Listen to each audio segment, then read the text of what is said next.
Existe un texto de Bertrand Russell con el nombre de Compendio de Pacotilla Intelectual, tan lúcido como divertido, que se recoge en la valiosa recopilación Dios no existe de Christopher Hitchens. Echemos un vistazo a las perlas que en él se comentan, muchas de ellas dedicadas a los hombres religiosos, siendo las épocas en las que mayor poder tenían menos proclives a la sabiduría. Efectivamente, en los periodos caracterizados por el predominio de la fe, el clero imponía todo su criterio. Cada etapa oscurantista trata de ser ocultada con el fin de que la nueva etapa oscurantista no se reconozca como tal. Russell repasa algunos ejemplos de irracionalidad en el clero, desde que la ciencia comenzó a desarrollarse, y después analiza si el resto de la humanidad es mucho mejor. En el mundo anglosajón, el clero se opuso al invento del pararrayos, realizado por Benjamin Franklin, ya que ello suponía un intento de frustrar la voluntad de Dios. Entre las numerosas crueldades imaginables sobre una deidad, considerada encima omnibenevolente, no se me ocurren peores que considerar que un ser supremo envía fenómenos catastróficos para castigar a sus creaciones. No es esta visión exclusiva del monoteísmo occidental, ya que Gandhi, cuya figura está idealizada hasta el exceso, después de que unos seísmos sacudieran la India, comentó que aquello era un castigo divino por ciertos pecados. Estamos hablando de la época contemporánea, en la que se entiende que el deísmo habría sido la visión triunfante sobre los creyentes más razonables. Insistiremos en que, al margen de la creencia o no creencia de cada cual, no se nos ocurre que una mente saludable imagine una mano sobrenatural detrás de cada hecho accidental, esto es, en los que la mano del hombre no ha intervenido. Y ello por doble motivo. Primero por una cuestión puramente racional, pero también, y más grave, por considerar que alguien merece esos castigos realizados por motivos inescrutables. El absurdo y la irracionalidad más hilarantes convergen en la actitud de esas pudorosas monjas que se bañan, incluso en la intimidad, con una bata de baño. Ello lo hacen naturalmente porque Dios puede verlo todo, por lo que reducen al imaginario ser a un mirón de poderes limitados, ya que las paredes no le detienen, pero sí una simple prenda de baño. El concepto de pecado también genera una crueldad inimaginable. Incluso cuando la Iglesia anglicana ha aceptado la regulación de la eutanasia para casos de enfermedades incurables y dolorosas, ciertas voces se han negado a que el propio paciente tome su propia decisión al respecto. Eso es, porque lo que sería una muerte asistida sin sufrimiento físico, en caso de que tome la decisión el protagonista, se convertiría en el gran pecado del suicidio. Por supuesto, tal vez los crueles y depravados no son los miembros del clero que, en nombre de Dios, condenan a una persona a meses de tortura. Tal vez lo somos los humanos que pretendemos evitar en lo posible el sufrimiento. Un caso que tantas veces ha producido perplejidad es el de la resurrección de la carne, en nombre de la cual se oponen los ortodoxos a la cremación.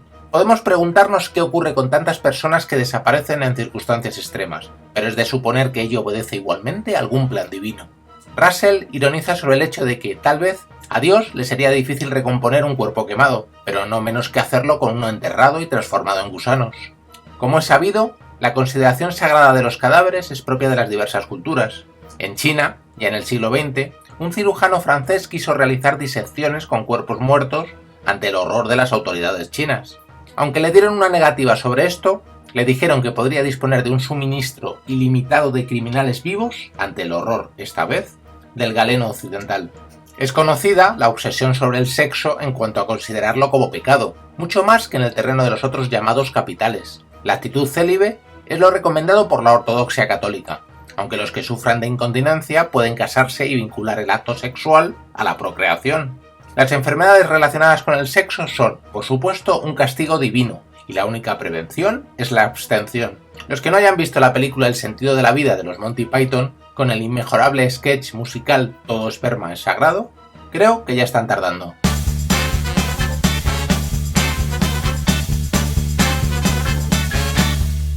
No obstante, hay quien cree que la actitud de la Iglesia respecto al sexo ha sido demasiado suave. Russell menciona al pobre Tolstoy, cuyo anarquismo era seguramente irreconciliable con su mortificación cristiana. También a Gandhi, los cuales vincularon el sexo a la perversidad, incluso dentro del matrimonio y con la idea de tener hijos. La moral moderna puede considerarse como una mezcla de dos elementos. Por un lado, las normas racionales para convivir adecuadamente en una sociedad, y por otra los tabús tradicionales originados en los diferentes textos religiosos. Desgraciadamente, en el último caso, el carácter sagrado de las normas tiene como consecuencia el absurdo, en el mejor de los casos, y un notable sufrimiento en no pocas ocasiones. Como ya señaló Sebastian Faure, y en lo que se insiste una y otra vez, el concepto de pecado presenta unas dificultades obvias. Un Dios omnipotente supone que nada contrario a él pueda suceder, por lo que la desobediencia de los humanos sería algo que ya sabría, y por lo tanto debe formar parte de su propio plan. De lo contrario, considerar que la desobediencia a Dios es posible es aceptar que no es un ser omnipotente. Una frase memorable de Russell, a propósito de todo tipo de creencias: en cuanto abandonamos nuestra propia razón y nos limitamos a confiar en la autoridad, nuestras dificultades no tienen fin. Además, de manera no tan sarcástica, señala que la fuente de la mayor parte de las creencias religiosas es el engreimiento individual o genérico. Efectivamente, la creencia religiosa suele considerar al ser humano como lo más importante del universo. Lo más irrisorio del asunto es que si, efectivamente, el fin de la creación era el hombre, resulta curioso que una deidad se haya tomado un prólogo tan largo y tedioso. Naturalmente, mejor no insistir en que tanto el ser humano como el planeta que habita algún día serán historia. La religión siempre tendrá una respuesta para esto, la recurrente y absurda alusión al misterio. Russell expresa lúcidamente que una probable curación para ese engreimiento religioso es recordar que el hombre es un breve episodio en la vida de un pequeño planeta localizado en un rincón del universo. Es posible que existan otras formas de vida en otros lugares, para los que no somos superiores a las medusas. No obstante, hay otras fuentes que explican la existencia de la religión, como es el caso del gusto por lo maravilloso. Hay veces que el ser humano está dispuesto a creer cualquier cosa prodigiosa, siempre y cuando ello no se enfrente a algún prejuicio fuerte. Pocas veces los historiadores dan crédito a estos acontecimientos producto de la fantasía, excepto cuando se encuentran en el terreno de la religión. Si la emoción intensa de un individuo da lugar a un mito, es posible que se le considere un demente. Si esa emoción es producto de una colectividad, no es raro que reciba un amplio crédito. Desgraciadamente, como recuerda Russell, gran parte de los mitos se basan en crueles falacias. Por ejemplo, las barbaridades que se han atribuido históricamente a los judíos han justificado su persecución y exterminio. Falacias que acaban justificando los peores actos. Muchos otros ejemplos de prejuicios absurdos sobre la raza y la sangre parecen hoy, al menos en la teoría, felizmente superados. Una forma de combatir los mitos e iniciar un camino de sabiduría es admitir los propios temores y reflexionar de manera racional sobre todo tipo de creencias. No solo la religión, la política también se encuentra gobernada por tópicos que no responden a la realidad. ¿Cuántas veces hemos oído la frase "no es posible cambiar la naturaleza humana"? No solo que esto no es posible que lo afirme nadie, sino que difícilmente podremos decir qué es la naturaleza humana. Hablar de tal cosa es absurdo para alguien que conozca un poco de antropología, ya que los comportamientos humanos difieren en las diversas culturas. La llamada naturaleza del ser humano varía enormemente en función de la educación recibida. Gracias a factores como la alimentación o como algún tipo de adiestramiento, es posible hacer a la gente dócil y sumisa, o bien violenta y dominante, como convenga al educador. Un gobierno, del tipo que fuere, puede convertir la mayor idiotez en el credo de la mayoría. El mismo Platón pretendía fundar su república sobre un gran absurdo, algo que él mismo admitía.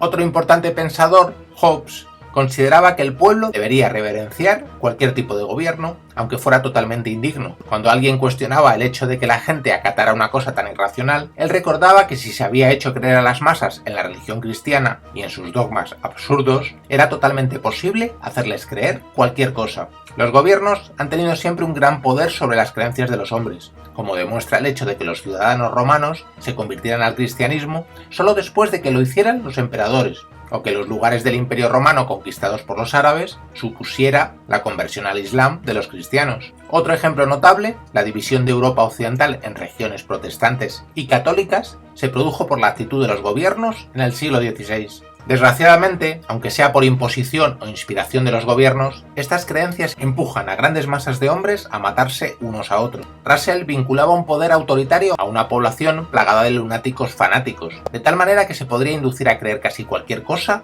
por absurda que fuere. Podría darse, del mismo modo, lugar a ciudadanos razonables y juiciosos, pero no se conoce gobierno alguno que desee tal cosa, ya que ese tipo de personas no admitiría seguramente el hecho de una jerarquía política.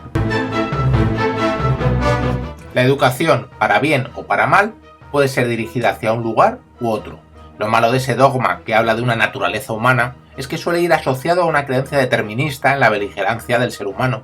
Muy al contrario, si una organización política demostrara que la guerra no es deseable ni productiva, difícilmente podría la condición humana llevar al conflicto. En todas las épocas se ha sostenido que existían cosas inmutables, pero al cabo del tiempo resultan inaceptables sin que haya apenas nadie que las eche de menos. No obstante, cuidado con la fe ciega en el progreso, ya que tendemos a sorprendernos de lo que pensaban pueblos del pasado siendo condescendientes con nuestra propia época. A día de hoy siguen manteniéndose creencias absurdas en las llamadas sociedades modernas y civilizadas, unas creencias absurdas, tanto religiosas como políticas.